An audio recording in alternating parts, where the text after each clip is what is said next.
Hello and welcome to Whisky.com, where fine spirits meet. And today we're having a look at Scapa, one of the most northern distilleries. And I have to admit, I have been at Scapa. I've just been right before the doors. Did you get any further there? Yes. Oh.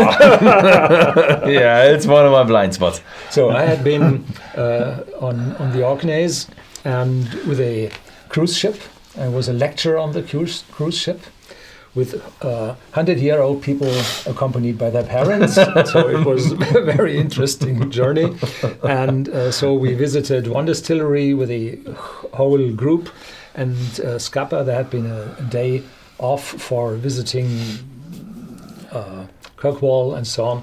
And there I took the time and visited Scapa. And this was just the time when Scapa was refurbished. So it was open. So we could walk in and see and have made pictures, which you find at Whisky.com in the Whisky database for the distillery, but they weren't working already. So they just were in the process of refurbishing, and it was 2005. And then afterwards they just started production. Oh, you've been actually there at 2005? Yes. Ah, okay. So the thing is, 2005, that is quite a long time ago. Yes. Yeah. Close to 20 years. 20 years ago. So the signature, I think, is it? No, they do have a 10, a 16, and a 21-year-old. Yes, I can tell something about the 21. So yeah. To keep the vintages in sequence, they borrowed the team from Highland Park to have the production running for 2 or 3 weeks a year. And this should be the whiskey from those weeks in a year, which they now are able to bottle at 21 years old. Interesting. Yeah, a little bit of a Highland Park style.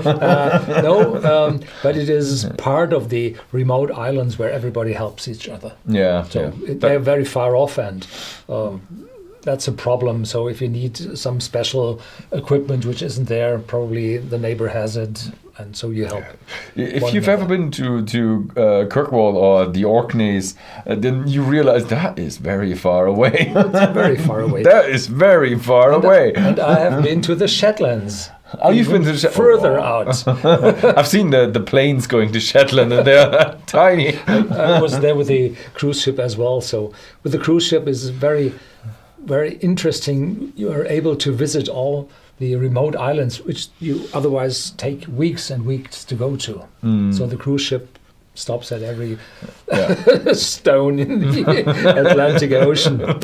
Yeah, so we will taste today the 10-year-old, and the 16-year-old is for next week. Yeah, and I think the 21-year-old, there was a bit of a discussion if we should try it, and it is not highly available, so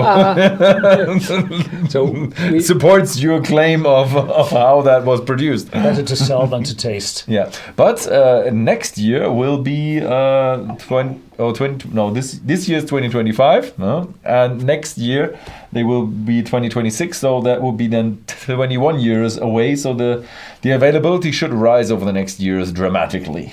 Yeah, and this is a very good thing. Yeah, it's really nice to have Scapa back on the. What was Scapa? Did they really have a trio as in a core range before, or wasn't that one of these? This was part of, I think, Allied Distillers. And they were like Flora and Fauna and blend and stuff, right? Mostly Flora and Fauna wasn't Allied. It was part of Highland Allied Distillers, and so they produce mostly for the blended whiskey industry. And it's a distinct malt out remote on the island, so there's a lot of flavor in it, helping blended whiskies. But I do remember, that we had Scapa Flow back in the days when I was a boy and was just handling. There had been a 10-year-old in the standard liquor bottle, and this sold extremely well. Sold extremely well. Wasn't it like something like white or like white greenish? White greenish, yes. And then Scapa Flow has a relationship to the Great War. First World War, yeah. So there was the Imperial German fleet, and they surrendered at the end of the First World War, which was then called the Great War, and they went into how it's called, imprisoned ship with the ships, and they moved to Scapa Flow, and was there. A lot of ships were there, the whole fleet, and then coal was emptied, the ships weren't moving, and the guards were only very few, and there was only a very little amount of people from the crew on board left. And then one night they opened all the valves in the bottom of the ship, and all ships went down. So they destroyed like the themselves. German prisoners. The Germans destroyed their ships themselves, so that the English or the UK wouldn't be So able the British to, were too careless to have the ships to guard the ships then. Yeah, whatever you mean. This is weird. Yeah, You have it? yeah. Okay. I never surrendered to a bottle. Yeah, but I do have a knife there. So there will no bottle will be unopened. I do love Scapa Flow, and I think there's one wreckage still down there. Yeah, because they had depth down to 70 meters, and the lowest ones they weren't able to rise, and then to wreck them to get to this or to get the steel. So when I was there, I had a look at some adventure thingies in Kirkwall, and you can do dives to the wreckage down there. 70 meters. I'm not That's a sure lot. if this is the one, but I didn't actually have a look at the meters if you have to like technical dive or stuff. But I think you can do shallower ones as well. Probably they're not all like complete, because some of them have been raised or partially raised, but there is a lot to explore down in Scapa Flow. Yeah. Okay. Cold down there. Ooh. Yeah. A wonderful, aromatic, full-bodied, full-flavored single malt whiskey. Definitely a single malt. Yeah. Massive. And if I remember right, that's the style we had with the old Scapa. And there had been a 14-year-old. Yeah. A 14-year-old. They that came after was the successor of the 10-year-old. And I have a little bit, very few of alcohol in the nose, and this is due to the 48% ABV. And we forgot to tell, this is around 60 euros, this bottle. Yeah. I find it very fruity. Very fruity. Fruity. With a lot of sweetness, and it's a bit too fruity for my expectation. I was really wondrous when I put my nose in here, because it's so fruity that I would have expected some sherry or some stuff in it, but it's all casks from American white oak. That's what we know. Maybe it's American white oak And I do have sherry. a very lot of vanilla in it. Yeah, vanilla. Very strong vanilla. And it's a sweet one, and as you said, it has a lot of volume. It's strong. Yeah, if you put your nose in too deep, you have a little bit of a alcoholic note. Yeah.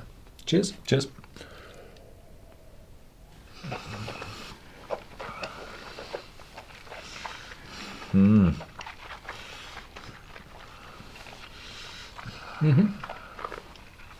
Strong, massive. Wrong one. Strong, massive. First impression is apples. Oakiness, spiciness. Yeah, definitely. Tons and tons of volume. If you have American white oak, I would have not expected so much intensity with sweetness, apples, and a little bit of that Christmas spiciness going on. Like, feels a little bit like a baked apple with cinnamon or something like that. Cinnamon, yeah. Yeah, I had a baked apple with cinnamon just recently, just before Christmas. Or was it after Christmas? Maybe. It really reminds me a little bit of, with that sweetness, reminds me a little bit of the Daily Scoop That's a shop in downtown Kirkwall, and it's like the only cafe. I think they do have more cafes, but like the central cafe next to the big famous cathedral, and it serves sugar with sugar. It's horrible, but don't go there daily. It just gives you diabetes. But go there once if you're there. Yeah. So very interesting. Massive, full. So I really like it for their kind of revival of Scapa. They really went in with a good quality product. Yes. Price-wise, a little high, but but 48%. For the 48%, and quality-wise, absolutely top. Yeah. Nice. If you'd like to try the new 10-year-old from Scapa, then have a look at Whisky.com. You will find it in the shop. And yeah, thank you very much for watching, and see you next time.